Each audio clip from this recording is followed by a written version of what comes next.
Hi everybody. Today we're going to implement we're going to start implementing our stack data structure that hopefully you read about yesterday.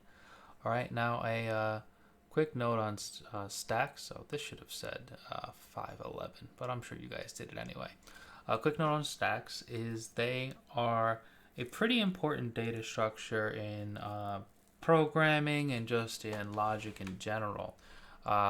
Most of the programming that you've done is actually works with a stack that you don't really think about, and that is the function call stack, where a when a function is called, it gets put on the stack until it's resolved, and if another function is called within that function, that is then put on the stack until it's resolved. And you're always working on the top function in this stack. You don't need to know about that in the scope of this class, and so I won't really go into it too much. But you can think of a stack as literally a stack. I like to think of them as a stack of plates or a stack of trays. All right, where it's the last one in is the first one out. Right. If I put a plate down on the table and then I stack another plate on top of that, and then I stack another plate on top of that, the first plate that I'll be taking off of the stack is the last one that I put on the stack of plates. Right. And the stack data structure works exactly the same. You can push a bunch of new elements onto the stack, and the only one that we're going to be able to directly access is going to be that top element on the stack. Um, if any of you guys are familiar with the card game Magic the Gathering, a lot of the mechanics of that card game work around stacks as well.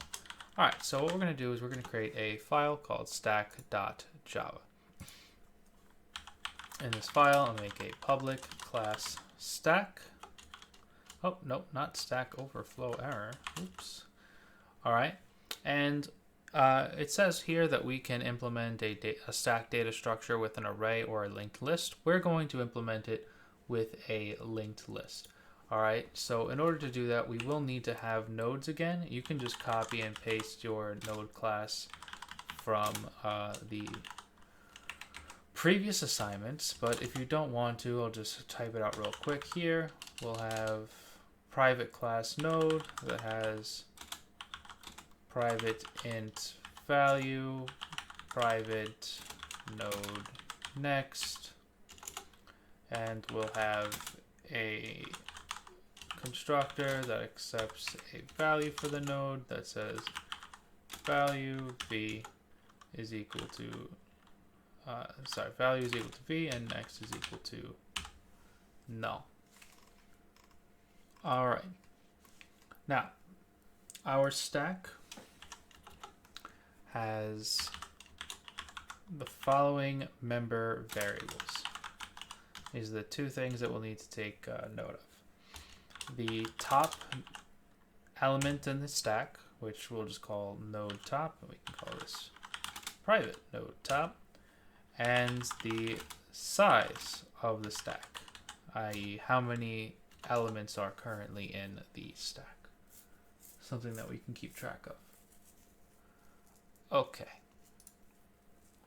We're going to start off, we'll just do the constructor. Default constructor.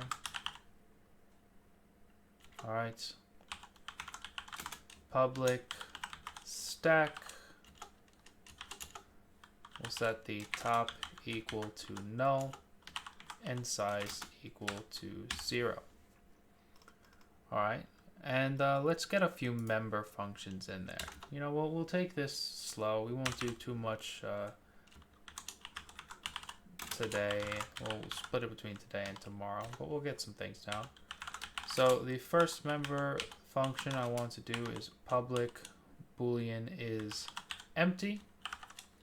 All right, we just want to know whether the stack is empty, and that can be done two different ways. We can either check to see if the top is null, because that means that we're not pointing to any element, or we could simply say return the expression size is 0. Right? If your size is equal to 0, that must mean that you have no elements in your stack. All right, because that's what we start off at. And if we remove elements from our stack, that's how we'll get back to it.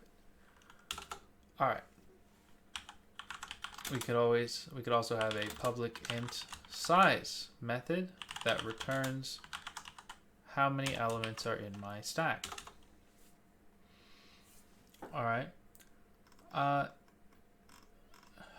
Now we have 3 different methods that we can use on a stack: push, pop, and peek. And I'm just going to talk about them today, and we're going to go into implementing these tomorrow.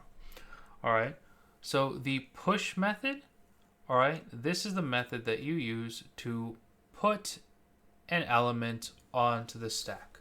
All right, and you're always pushing your element onto the top of the stack. So whatever the top of the stack is before you push, it gets set to the new element, and that new node that you're putting on the top of the stack, its next element will be the old top, right?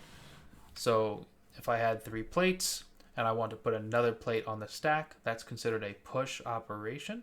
The top of my stack becomes the new plate, and the next plate is the old top. Yes? All right. Pop is the reverse. Pop is when you take an element off of the stack, and that's always going to be from the top.